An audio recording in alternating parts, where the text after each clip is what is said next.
Joining me now is one of the most prolific reporters, authors, when it comes to the world of national intelligence. Tim Weiner has written extensively about the inner workings of the American intelligence community in general, the CIA specifically. And I have him on today because he's got a new book on the CIA, sort of in what is the mission in the 21st century in this post 9/11 world. He spoke to the six CIA directors that have been running the agency in the 21st century. It is a terrific book, and I feel like we're constantly trying to figure out what is the mission of the CIA, what should their role be in defense, in intelligence, and everything, and it isn't something that actually we seem to. I feel like every decade it slightly changes. And I think it's fair to say we're in another one of these transition periods, and Tim's book does a good job of sort of setting that predicate. And Tim joins me now. Good to see you. Hi, Chuck.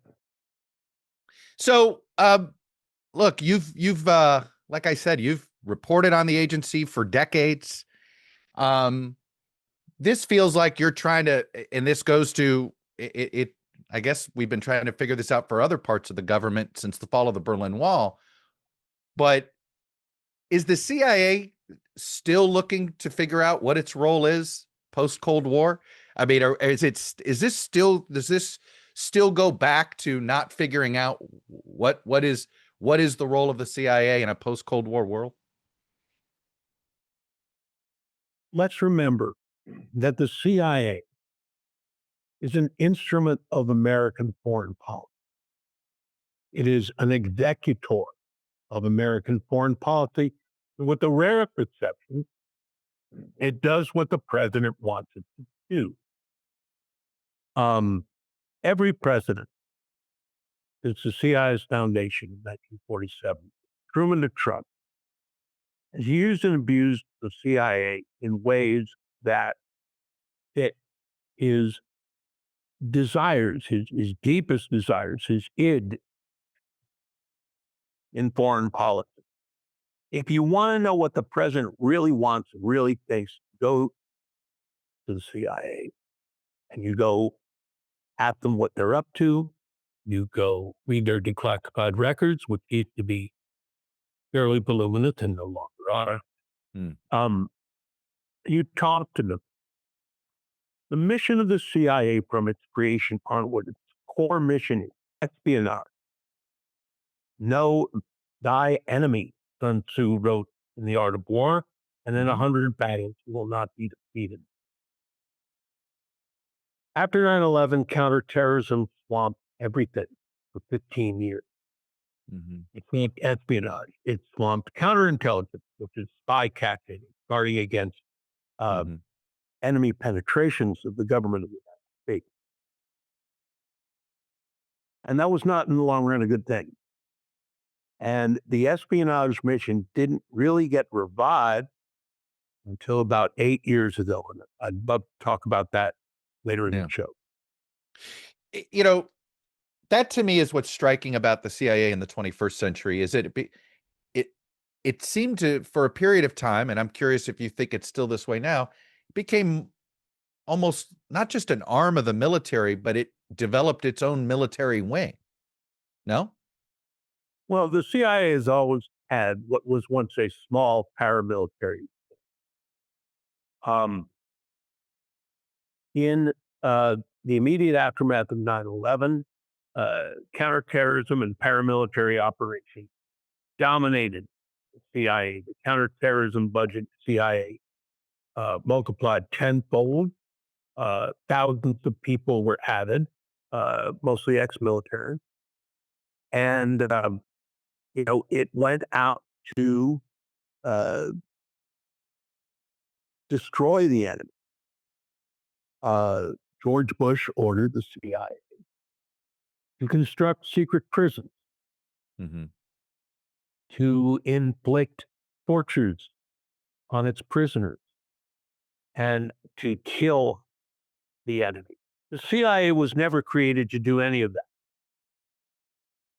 I interviewed the guy who was put in charge of constructing the secret prison system on the record, as all the interviews in the book are. Mm-hmm. And he said, we're not jailers. Yeah. We didn't have enough people who spoke Arabic, much less knew how to do an interrogation. The only skilled interrogator they could find had been uh, harshly disciplined for misconduct in teaching the Contras in Central America how to torture back in the 1980s. Uh, Not good instructor, for your uh, recruits and detailees to run a secret prison system. And the other thing is, they knew this would not stay secret. It's very hard to keep a secret in America for very Right. long. And they knew they would be caught uh, violating the laws of God and man, not to mention the Geneva Convention. And they knew that they would take it in the net, not the president who ordered them. And that's what happened. I mean, they're in some ways. And would you say, have they dismantled all of these secret prisons? Are they out of this business now? Obama ordered the secret prisons dismantled and sent the CIA in a different direction. He figured it was better to kill people than to capture them.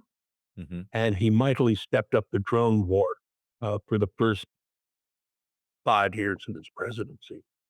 Now, there was criticism of that, wasn't there? That by killing these folks, by killing these folks rather than capturing them, you were potentially eliminating intelligence assets. But at the same time, the CIA station in Islamabad, Pakistan, was recruiting Al Qaeda as to spy, recruiting members of Al Qaeda, and that ultimately, not torture, it's how the CIA found its way to Bin Laden's lair in Abbottabad, Pakistan, in 2011. Obama dismantled the secret prisons, and Mike Hayden, who was the director of the CIA under Bush, said, quite eloquently, the next president who wants to waterboard a prisoner had better bring his own bucket. We don't need that. So there's real regret. There's real regret at the CIA over those tactics in the first 8 years after 9/11. Regret is not the word I would use.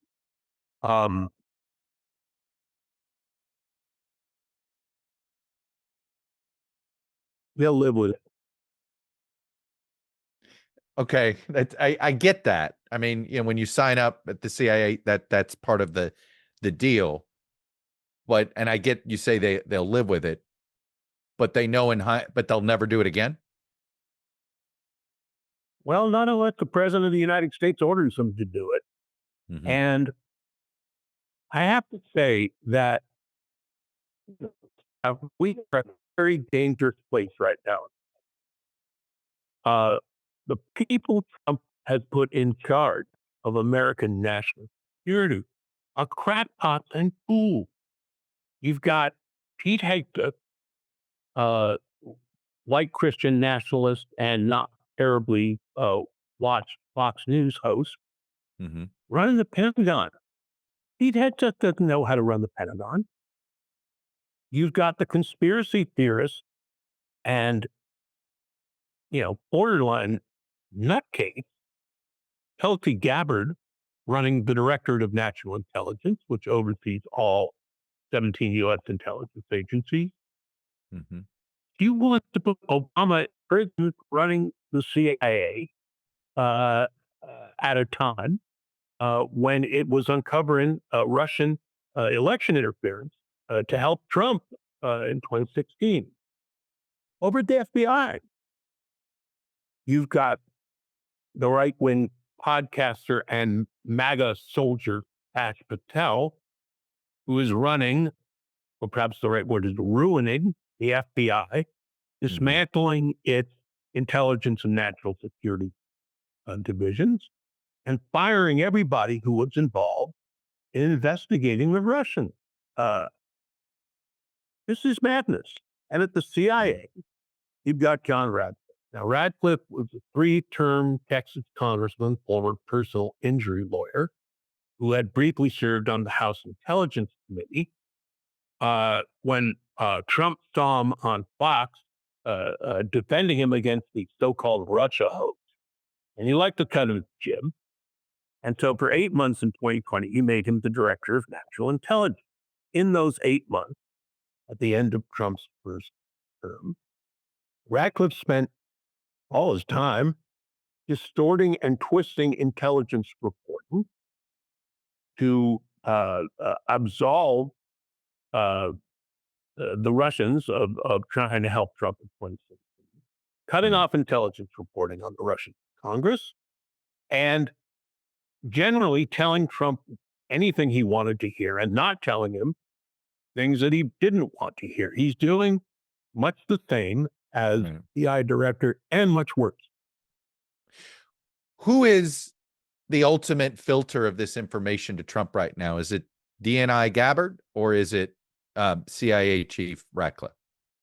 Well, both of them. The director of national intelligence is basically a bureaucracy that oversees things. And as you know, Chuck, a long-time observer of things in Washington, oversight is the two-faced word. It means to actually, conduct oversight, and it means to overlook things and not conduct oversight. So CIA does, the heavy lifting in gathering intelligence and analyzing intelligence. And Gabbard, unfortunately, is the filter for the president's daily brief, which, was the holiest of holies at the CIA. It's the briefing that the president gets supposedly every morning. Well, Trump doesn't do intelligence. Right. He certainly doesn't read intelligence briefings. And when he talks about intelligence, he usually puts it in scare quotes. Right. At root of this, Chuck, is that Trump is an ideologue. Ideology is the enemy of intelligence. If you are an ideologue, you don't care what the facts are. By the way, that's the enemy of journalism. Said. I always say it's the enemy of journalism because we're in the same business as the CIA. It's funny. I'm actually working with an organization called Trust in Media that is not just journalists, but it's actually 2 former CIA agents, former State Department, because the issue is good information. And there is a real concern, what I have found, and I'm sure you found in your book, but I'd love for you to explain this, that among the rank and file intel gatherers, the people that worked in both the Bush era and the Obama era, and were held over in some cases into the Trump era, they're alarmed. And they're they're totally alarmed that there is no longer, accusations of political bias at the CIA come with every administration, but it is now actionable, right? It has gone to another level of political interference, and they have a real fear that our political leaders are not going to get unvarnished information from the intelligence community in the same way we've seen what happens when the American electorate doesn't get straightforward, unvarnished information without an ideological tilt to it, and what happens to the information ecosystem. This is a huge problem right now in our system. Because Trump has appointed MAGA acolytes to run the instruments of American national security, none of whom want to, don't make daddy mad, don't tell him things he doesn't want to hear, are twisting and distorting the intelligence reporting that is coming from the Ratcliffe file. Their amateurishness, their fealty to Trump increases the risk of a catastrophic intelligence failure and the risk of another surprise attack on the United States at home and abroad. Let me ask you a rhetorical question, Scott. Flip the script here. What do you think Trump would do if the United States were hit again? Blame somebody else. Number one, probably find a political enemy to blame internally. I mean, he wouldn't let it go. I mean, look what he's doing now, right? Like look what he's doing to the census today. All right. We're taping on August 7th on a Thursday. This is going to be dropping Monday. So we're taping about 3 days before this is going to drop on my feed. But he wants to essentially renumber the census, right? He wants to, because he is claiming without evidence in order to support what he did at BLS. Hey, all of this is manipulated. Everything government does is manipulated, right? So it's sort of a bit of a power grab. And if we got hit again, it's pretty clear. You don't let anything get in the way of the of the ability to sort of concentrate power. So I think they'd see it as an opportunity to concentrate more power. I think he would declare martial law. And I also think he would cancel the upcoming election next year. He would declare a state of national emergency in which he could rule as. Well, look, he's threatening already with DC. Look what he's just doing with DC. So this is the rhetoric about DC matters because once you open that door in DC, you open the door with what you're talking about. Should that happen, and I cannot stress strongly enough that the chaos that Trump has created in the American intelligence community increases the chance of a surprise attack, a bolt from the blue, at home or abroad. If that happens and Trump declares himself the supreme leader, we are at the end of our nearly 250-year experiment in American democracy. Chuck, my mom grew up in Hitler's Germany, and she made it out by the skin of her teeth. And I don't want my daughter to have to face that terrible, terrible threat. Let's talk about why we're likely to miss the warning on something like this. What you've just described about the CIA and our intelligence community isn't just your assessment. I'm going to guess it's the assessment of Mossad. It's the assessment of MI6. And you know where I'm going here, which means I assume the intelligence sharing operations that have been so crucial to intelligence gathering for the CIA for decades, I assume it's at risk right now because there is concern that he could manipulate what they give them, that it could get leaked, that it could get misused. So how blind let me ask you this, how blind are rank and file CIA intel gatherers feeling right now when it comes to our supposed best intel allies? And I'm talking about Israel and the Five Eyes. I don't want to paint an apocalyptic picture here because martial law for the midterms kind of was apocalyptic there, Tim.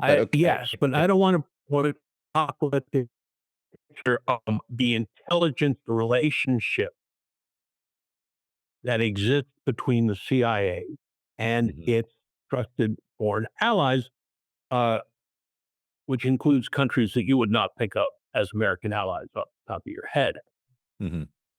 The relationships between a CIA station chief in a foreign capital and his foreign counterpart can go on undisturbed, even if above ground, diplomatic relationships are crumbling and harsh words are being spoken between that country's leader and President of the United States.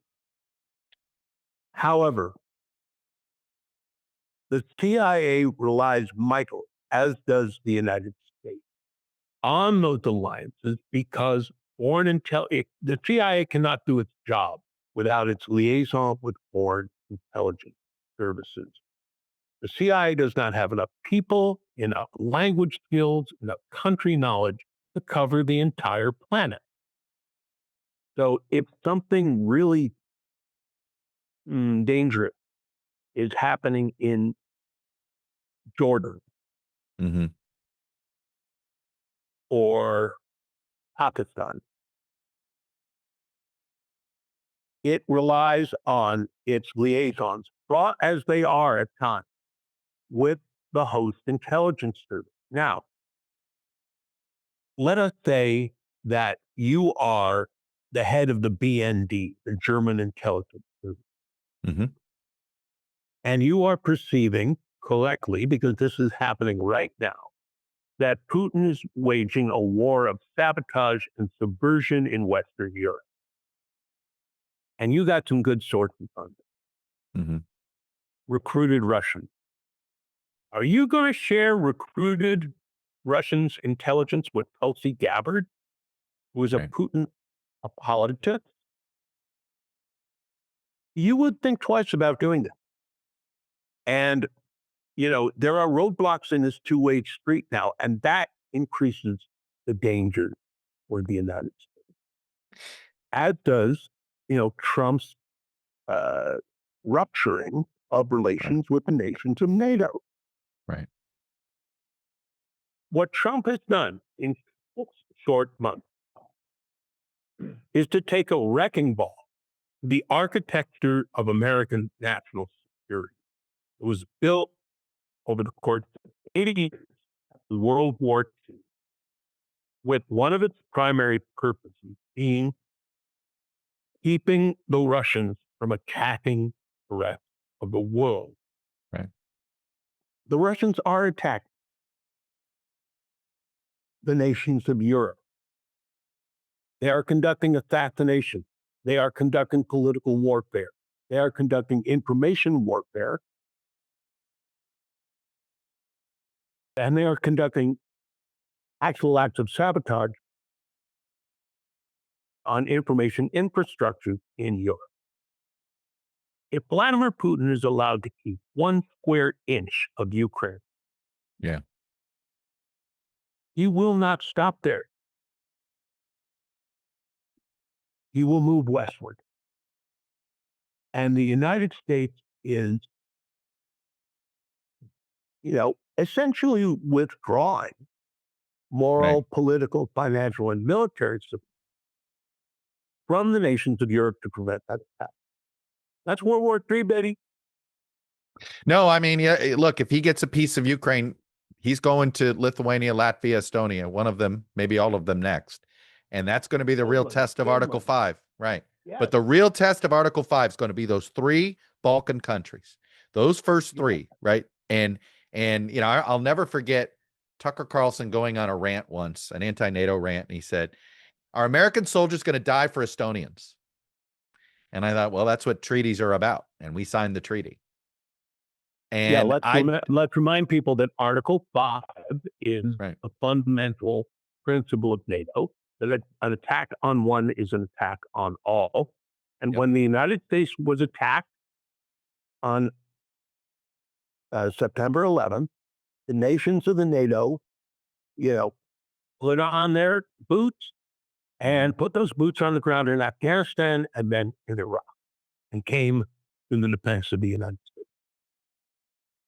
By the way, speaking of, you called her a Putin apologist, and I had another source tell me that if you were the Russians and you wanted an asset in the U.S. government, that the single best listening post to have an asset would be DNI. A lot of journalists, diplomats, spies, and other interested parties have spent a lot of the past decade wondering about the relationship of Trump to Putin. What is this strange bromance? Does Trump like Putin because he wants to be like Putin? That is, govern as an autocrat? Do the Russians have something on Trump, compromise of some kind? And unless the intelligence archives of Russia are opened at some point in the future, and there's a big folder in it labeled D Trump, we're We're not going to know the answer to that question, but in a way, the question now answers itself. Trump has not been Putin's agent. He's been Putin's ally. Right. And, you know, somebody evidently got to him a couple weeks ago and said, you really have to man up against Putin because he's been leading you around the nose by the nose for the last several years. Right. And so, now presumably Trump and Putin are going to sit down and Trump is going to say, this war needs to end. And Putin is going to say, spot people, thank you very much. There's the door. You don't I think he mean, gives him he'll- like a 2-week ceasefire? I think he hands him like a 2-week ceasefire, and then it something like that, like something a fig leaf, and that's it. Chuck, I learned a long time ago that he who lives by the crystal ball winds up eating broken glass. So Fair I enough. don't know. You're right. But you asked me about Tulsi Gabbard. Yep. There is a term of art in the American intelligence community and at the CIA, which is agent of influence. Now, an agent of influence does not have to be a recruited agent in the pay of a hostile intelligence service. An agent of influence is someone who acts to advance the foreign policies or political goals of a foreign power. Right. Then, Tulsi Gabbard will not be photographed taking a briefcase full of Kremlin gold under a bridge in Vienna at midnight. They don't have to pay but her. she will be photographed meeting with Assad in Damascus. Just saying. Yeah. It is very dangerous to have someone that unbalanced in charge of what is on paper the most politically influential American intelligence operation. And now we have the spectacle of Tulsi Gabbard, John Ratcliffe at CIA, and Kash Patel at FBI, following the president's orders to gin up a prosecution at the Justice Department of not only the CIA officers and intelligence directors who oversaw the irrefutable report about the liaisons between Team Trump and Team Putin during 2016, but also to prosecute the President of the United States at the time, Barack Obama, as well as his CIA Director, John Brennan, and possibly any number of CIA officers and FBI agents. As my friend Garrett Graff, the great journalist and author, often says, if you saw this happening in another country, what would you call it? What would you call it?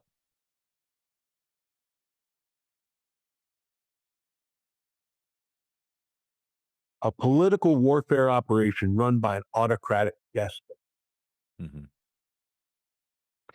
So let me ask you this. There is one person in the Trump national security team who co-authored a report about Russian interference at the Senate Intel Committee, who genuinely knows that Tulsi Gabbard and Jon Ratcliffe are totally and completely unqualified for the positions that they have. Is he the only hope?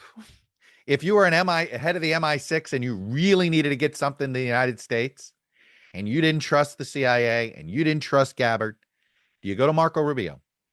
Is he the last bastion of potential truth in Trump's ear or not? Well, Chuck, I never covered politics, and you have. So correct me if I'm getting his quotation wrong.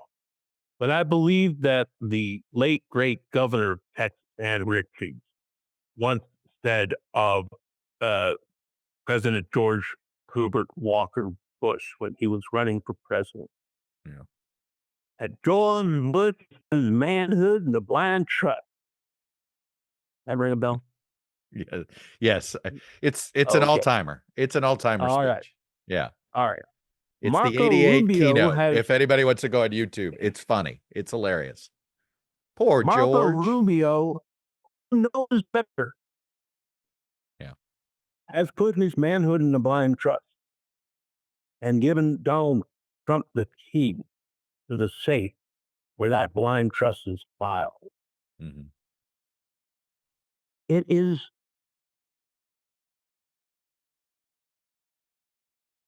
hard to expect that a man who does know better has presided over the destruction of the U.S. Agency for International Development, which was the most powerful foreign policy tool the United States has ever wielded, Mhm. has presided over ideological purges of the State Department, has put a spokesman in place who belonged on North Korean state television, and is putting what is left of the reputation of the United States abroad at the deepest risk. You know, what if I were uh, uh, an ambassador or a foreign intelligence chief and I wanted to back channel something Yeah. into the consciousness of the American government? I'd just give it to my friendly local CIA station chief. I would certainly not give it to any member of Trump's cabinet or inner circle. Well, I mean, that, I'm sitting here thinking, because you're basically outlining that we have all these blind spots now because of political, the politicization of the intel world. And, what would be the way, is there any way for good intelligence to make it through the system so that good actors could act responsibly? And what you're saying is it's unclear that there may not be a way to get good, actionable intelligence in front of rational actors. That essential part of the American national security is being deliberately broken by Donald Trump, his cabinet, and his CIA director. You know, I wasn't raised by Jesuits, but the Jesuits teach you that there's two kinds of ignorance in the world.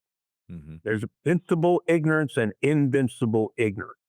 And invincible ignorance is the stuff, you know, you're not ever really going to know. God works in mysterious ways and it's a fallen world. But invincible ignorance is the stuff that you do know you need to know, but you don't want to know Yeah. because it's too unpleasant, too harsh, because it bumps up against your preconception. And that kind of ignorance goes a long way to explaining why we were in Vietnam, why we were in Iraq, and what lies ahead for the government of the United States, its national security establishment, and its Mhm. intelligence community. You've got a president who is willfully ignorant, who doesn't want to know, and who despises and disdains the CIA because it is, in his mind, the capital of deep state. I mean, he doesn't like the CIA for the same reason he doesn't like journalists. We surface uncomfortable truth. You make an excellent point there, Chuck. I mean, right? Journalists and It's a spies, yes, yes. yeah.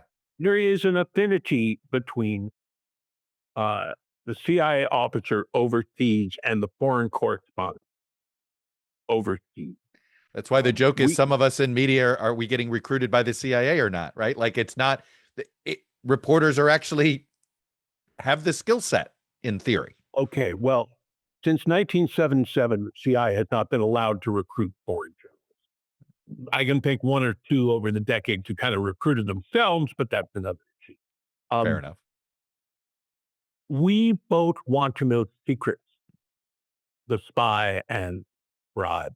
We both want to, and I'm quoting Dactyl Hammett here in the Maltese Falcon, lift the lid off life and look inside of the work. We both can, parachute into a foreign capital like Khartoum or Kabul and say, take me to your leader. And likely as not, we will be taken to the leader. This is good. There the roads diverge. Okay. The CIA pays handsomely, very handsomely for information. We don't, unless, we're crooked, and most of us are not. The CIA is recruiting foreign agents to, enter into a criminal conspiracy to commit treason. We just want, enough facts to write a decent story. Right. And but I have found that the small but significant Venn diagram between what spies do and what journalists do has helped me, over the years, conduct hundreds of on-the-record interviews with CIA officers, CIA analysts, CIA veterans, CIA directors.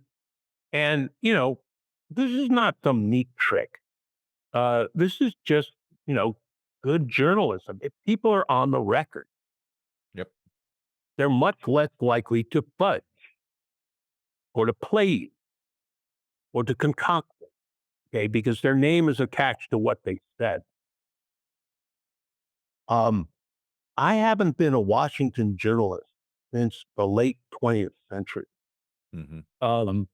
And I find that, if you're on deadline, if you're working for the New York Times or Washington Post, off the record or background issues, okay? But not if you're writing a book, right? Okay, and you're playing the long game. Why should your reader trust you if you writing a book with off the record, sources? It to work in this realm, coin is the only. Sorry, may I repeat myself? No, of course. I know where you're going. Yeah. To work in this realm, trust is the only currency. Right. Okay.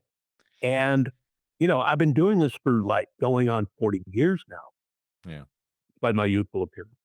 And you hang around long enough, people start to trust you. That's right. No, this is why I think your book is going to be gobbled up, not just by folks like myself, but actual CIA agents too. They want to see in some ways you're helping to paint a bigger picture. They're in their own departments, they're in their own silos. You're in some ways probably showing them the larger picture that they don't get to see every day. I note with pleasure that as we speak, the book is number 3 on the bestseller list of the New York Times. My pleasant astonishment. Well, hopefully it's number 1 by the time we drop this podcast. Yeah, it's not gonna happen. The both the left and the right, and the center for that matter, have a very distorted picture of what the CIA is and what it does and how it works. It's not like in the movies and TV, kid. Your average CIA officer does not, perhaps either her regret, flying to a foreign capital in a trench coat, have a martini, make love, overthrow the government, and leave on the midnight boat. That's not how it works. The mission of the CIA is to figure out what's happening in the world. Okay. That is a vital function. And if the CIA, in its reporting, and of course they had made catastrophic mistakes in the past, Mhm. As we all know, by saying, for example, that Saddam Hussein had a Right. arsenal bristling with weapons of mass destruction, and the stench of that lasted for a long time. But if the CIA in its reporting tells the president something terrible is happening, something terrible is likely to happen in the not too distant future, and the president says, bullshit, I don't believe it. If the CIA is not believed, it has no purpose. Right. Um, and, you know, uh, substantial risks are taken in trying to gather information overseas. Mhm. Risks to the recruited agents, risks to the officers themselves. Um, it's a dirty, difficult, dangerous business, and you're going to get burned from time to time. But if you're a superpower, you need an intelligence service to look over the horizon Mhm. and anticipate surprise. And if you don't have that, you're going to get surprised. We've spent a lot of time on Russia and Europe. How one of the concerns over the last one of the concerns, for instance, in the Middle East was, did we have enough human resources, human intelligence in Iran, human intelligence in the Middle East? Well, let me ask the same question about China. How how um how wired in is the CIA with China compared to how wired it is in Russia? We clearly are well wired in Russia. Look at, I mean, I think, the biggest win for the CIA in the last 10 years is, basically showing the world, telling Zelensky, you got to believe us. Look at our intel here, right? The intel that Russia was going to invade Ukraine is a win, right, for the intel community on this one. Yeah, and in the mission, I tell what I think is rather, gripping Mhm. story of how after the Russians monkey wrenched the 2016 election, the head of the chief spy, the head of the clandestine service, a man named Tomas Rakutan, who reached Mhm. with Czech, said, the Russians just manipulated our freaking election. How are we to make sure this never happens again? And he ginned up a call to arms. And the result 4 years later is that the CIA stole Vladimir Putin's war plans out of the Kremlin. Right. That is espionage. And that is the purpose of espionage. Know your enemy. China. In the first decade of this century, the CIA built a remarkable network of recruited foreign agents, recruited Chinese, Hmm. um, probably a 30, give or take, people who were up and coming rising stars in the Chinese Politburo, the Chinese military, uh, Mhm. the Chinese Communist Party, and notably the Chinese Ministry of State Security, their chief spy service. And they did this by recognizing how corrupt the Chinese political system was, and by paying their promotion fees, bribes Mhm.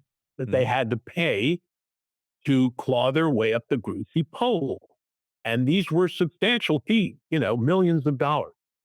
Um, and by roughly 2010, they had an agent network in China that was remarkable.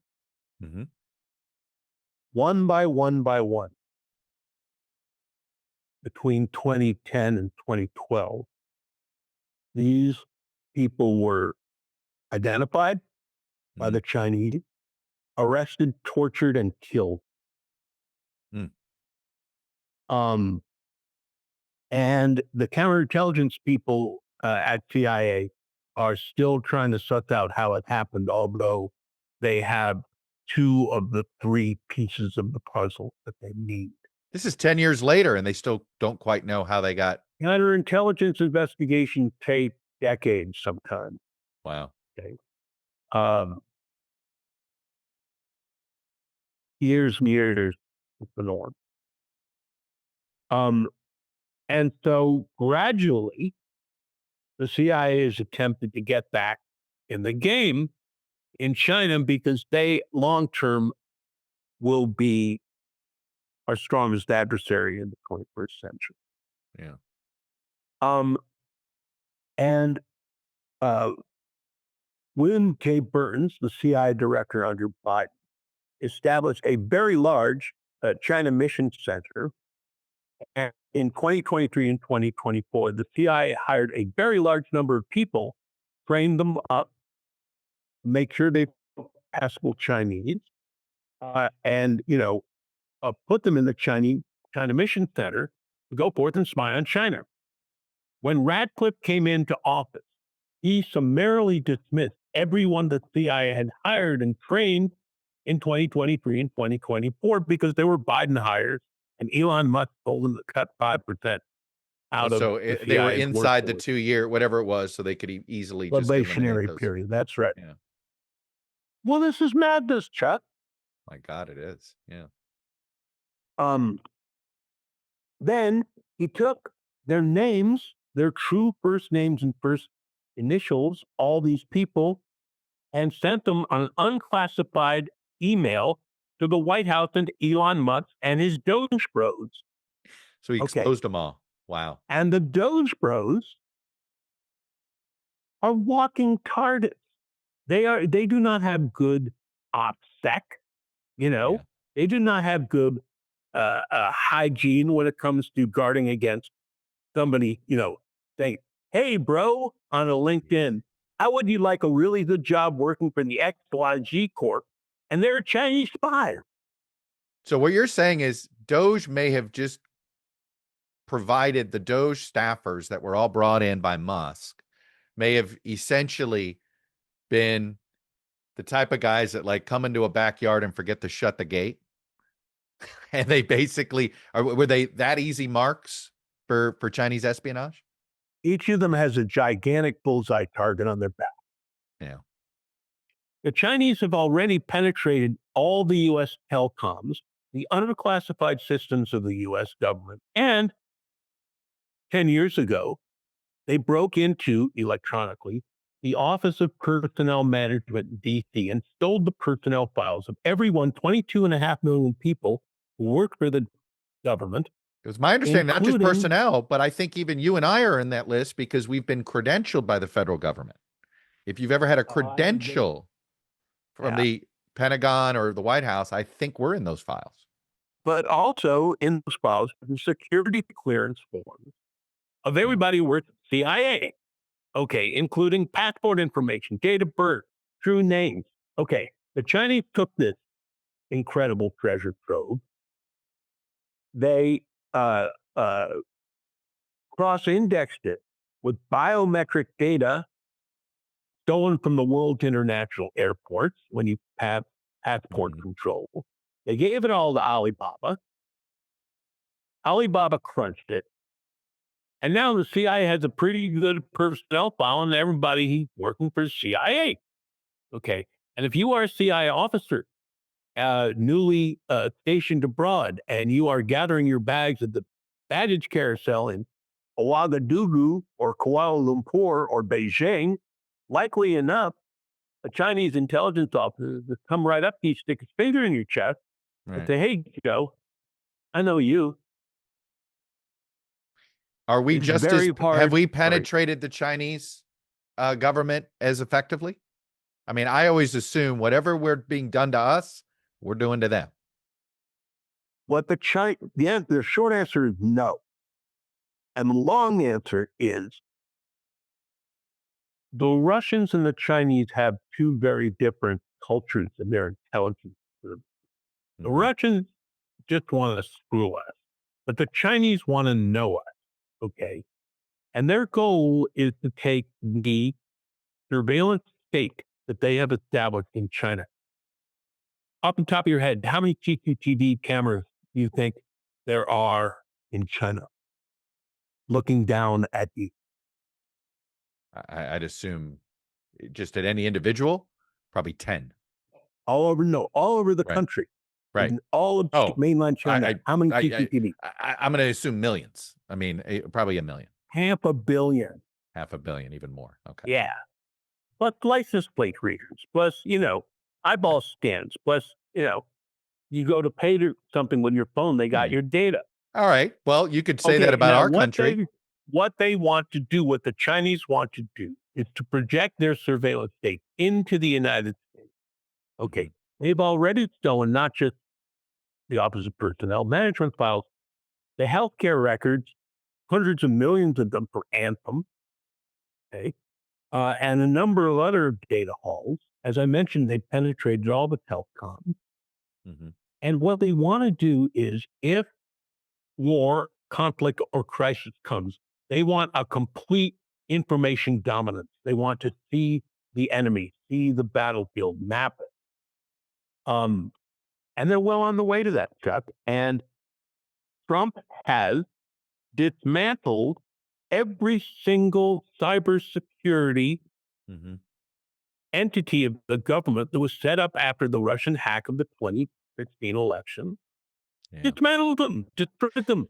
Okay, we are defenseless against this kind of thing because Trump wants it that way, because those agencies Right.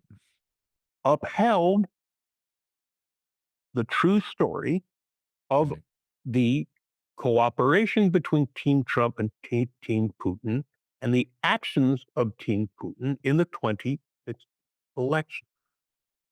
A So, narrative that Trump is now attempting to memory hold. right. So, what does this do for us on cyber? I mean, is the CIA, are they as forward leaning on cyber as NSA is? Well, NSA is several multiples bigger than Mhm. CIA, and they have the cyber command. They have the lead. CIA come up with a new sort of digital directorate that's now 10 years old, Mhm. and they are trying very hard to get up to speed. Okay. Um, the trouble with IT at the CIA is secrecy and compartmentalization. Okay. Mhm. Um, the CIA was criticized, and rightly so, for a failure to share intelligence with its friends and enemies at the FBI and Right. elsewhere in the government before 9/11. So then after 9/11, the in Washington, if something goes wrong, we go 180 degrees in the other direction. The, Right. the impetus was then there's a need to share, not a need to know, but a need to share. Right. Okay. Well, how do you think, Julian Assange hacked into the classified systems of the government because of a need to share? And he found, a army private, Chelsea Manning, Yep. who, naively did his bidding. And that was Assange was the Russian agent. He is really guilty of espionage charges. Um, and that's an example of the need to share, not work. It's a fine line Mm. between the need to know and the need to share. But we're Americans. Right. We're an open people. We love everybody. We trust everybody, right? You interviewed all 6 heads of the CIA, not Radcliffe, I assume, right? He wasn't the head Right. of the CIA when I was finishing up the Got it. book. Um, I got him into the epilogue. But no, Ratcliffe doesn't do interviews, period. um, who understood the mission best? I don't want to say who was the best, but who understood the mission best? Tenet, Hayden, Panetta, Petraeus, Brennan, Gina Haspel, Bill Burns. Who do you feel like Burns? That's what I thought too. Burns feels like the perfect. I'm glad you said it. I didn't want to lead you. You said it, so now I am going to lead you. I mean, Burns might have been the the best equipped to head the CIA in the moment we live in right now. In addition to being widely, acknowledged as the greatest American diplomat of the generation, Mhm. Burns had been ambassador to Russia, speaks fluent Russian, had been ambassador to Jordan, speaks fluent Arabic, Mm. had been the head of the State Department's, Middle East uh, uh, uh, directorate, and the deputy secretary of state. This is a man who knows the world. And this is the man who realized that intelligence is not something necessarily to be hidden in a safe once it's obtained. That intelligence is information and that information is power. And when the CIA, after a 4-year remarkable effort that I detail somewhat closely in the mission, stole Vladimir Putin's war plans out of the Kremlin, Burns said, we need to tell the world about it. Right.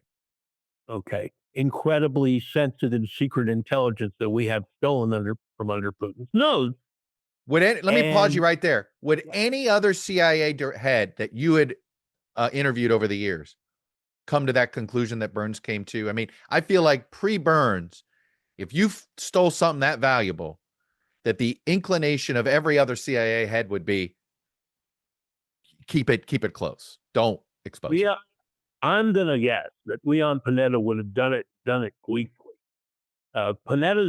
One of Panetta's great advantages when he came to CIA under Obama was that he had been a congressman for 18 terms, as well. Is he the only person to run the CIA who was an elected official at any point in time in his career? John Ratcliffe. So. And now John Ratcliffe, of course. Yeah. And Porter Goss. Oh, right. It was one of the most disastrous CIA the Porter Goss directors of the experiment. 21st century. Yes, yeah. I forgot about Porter Goss. That was not pretty. The pride of Florida. Yeah. But, Panetta had also been White House chief, the White House budget director. He has immaculate political judgment. Yeah. Because of her, perhaps despite that experience. And he would have done it with a big smile on his face. Yeah. But that's it, right? Not betray us. I don't think Tenet, right? Those guys don't do it, right? This is counterfactual. It's what might not have happened. Fair. But yeah. But Burns practiced intelligence diplomacy. You remember Evan Gershowitz, the Wall Street Journal reporter, was in much of Brittany Granier, the WNBA star in prison in Russia, and a number of other political prisoners that Putin held who were released about a year ago, right? And flew back to Dover, and Biden and Kamala Harris were there. Burns and CIA did that. Yeah. Full stop. So intelligence diplomacy, intelligence by an accomplished diplomat, man, that's a high ideal. Yeah. What we have now is the reverse, which is intelligence has politics, not diplomacy.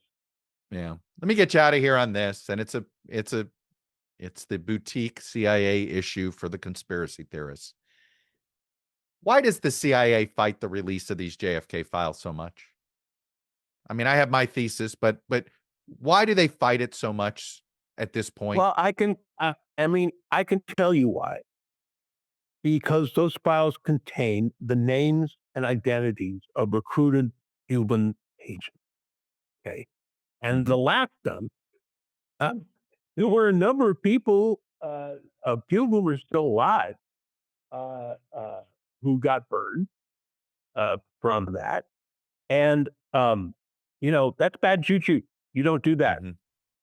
To answer the larger question, that tens of millions of Americans believe that the CIA killed JFK. Yeah.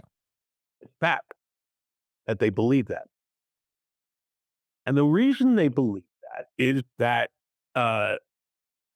not long after the assassination of President Kennedy, the KGB put out elaborately constructed disinformation that appeared first in foreign papers and then in American papers that the CIA did kill JFK and was part of a massive conspiracy to do so and cover it up. In 1967, crackpot New Orleans district attorney named Jim Garrison Right. prosecuted and persecuted a New Orleans businessman who had once, or twice been debriefed by the CIA overseas, um, and said, he had conspired with Oswald killed Kennedy. Well, the jury threw that out in about 22 minutes. Right. And then 25 years later, Oliver Stone made a movie And put Jim based Garrison in on, it, by the way. yeah, He played the judge. which millions of Americans saw. And Oh, yeah. Congress's reaction was, we have to release all these files because there may be some dark, terrible secret hidden in them, and the American people need to know. I once put this question to Richard Held, who was the CIA's director from 1966 to 1973 and the head of its clandestine service at the time of the JFK assassination. And he says, well, you come to a fork in the road. Either you believe that Lee Harvey Oswald, a trained Marine marksman, got off 1,000,000 to 1 shot, or you believe that the intelligence services of the Soviet Union and Cuba conspired to decapitate the government of the United States by killing its president. It's one or the other.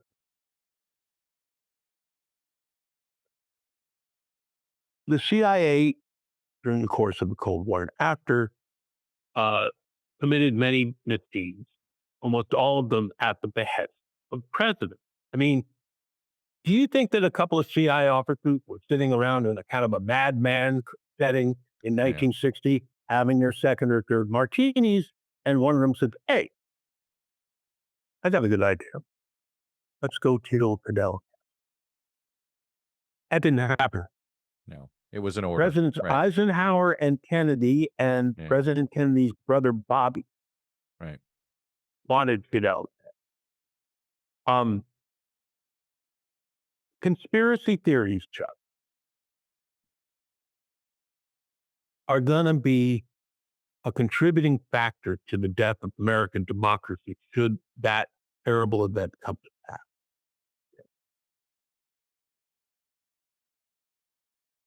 Conspiracy theories are, in this country, are not only homegrown, they are concocted by the intelligence services of Russia and China. Right. The Russians, millions of people in this country believe that the AIDS virus was manufactured in the laboratory run by the Army in Maryland. You know who put that story out? AG. Okay, millions of Americans believe it. And you cannot run a country where people have no belief. You have a president today who, like Vladimir Putin, wants you to believe that there are no facts and there is no truth. Right. You might as well just give up. Yeah. That will be the death of us. Well, the one theory that I wanted to throw by you is that the CIA is also petrified that when you start pulling the thread on Oswald, and the thread being they probably had him under surveillance, they kind of knew a little something about him, but that it was almost, oh no, they're going to believe we were involved, and that there was a fear, like it like the revert, like they're gonna like why weren't we on top of this type of mindset. And oh, by the way, they don't want everybody to know what the hell we were doing in South America all the time. In Central America. Of course, the CIA had a file on Lee Harvey Oswald. He was a Marine who defected to the Soviet Union. It would have been a dereliction of duty if they didn't, right? Exactly. Okay. You know who screwed up? The FBI screwed up. The FBI should have had this man on surveillance and close surveillance. Particularly after he went down to the U.S. embassy, particularly after he went down to the Soviet embassy in Mexico City, trying to find a way out of the United States. The FBI, thanks to the Mexican Secret Service, had that embassy wired, for the FBI. And J. Edgar Hoover, after the assassination, disciplined I think it was 19 FBI Right. agents, and said that they were guilty of gross negligence. So you want to pick the blame? It is on J. Edgar Hoover and the FBI, who in Yeah. their declassified files that I wrote about in Enemies, History of the FBI, Yes. Hoover's like, mea freaking culpa, man. We blew it. But the CIA did not kill President Kennedy, nor did it have a hand in the conspiracy to cover up the real killer. Yeah. Look, it's pretty clear that they just it. I think you just said it earlier best. We don't keep secrets very well. And if this was some big secret, there'd be plenty of people out there selling it. In Legacy of Action was an earlier history of CIA that I wrote Mhm. 18 years ago, with waiting for three on the paperback bestseller list of the New York Times next week. It's a miracle. The epigraph for that book is a quote from the 17th century playwright John Racine, which is, "There are no secrets that time will not reveal." Yep. There you go. Tim Weiner, as you can tell, I'd keep going and going and going, and I think you would humor me, but at some point, I need to wrap it up. This was great. I really recommend this book because it is, the CIA. What is its role? How much is politics impacting it, and how does it survive this moment? Right. I assume already you may be working on your next book on what the hell does the CIA look like in 4 years. My wife has given me strict orders that I don't start the next book until next year, so I'm chilling. Well, good luck trying to keep yourself away from observing what we're observing these days. Hey, Tim, this was great. Congrats, by the way, on the book. I mean, it's terrific. Thank you, Chuck.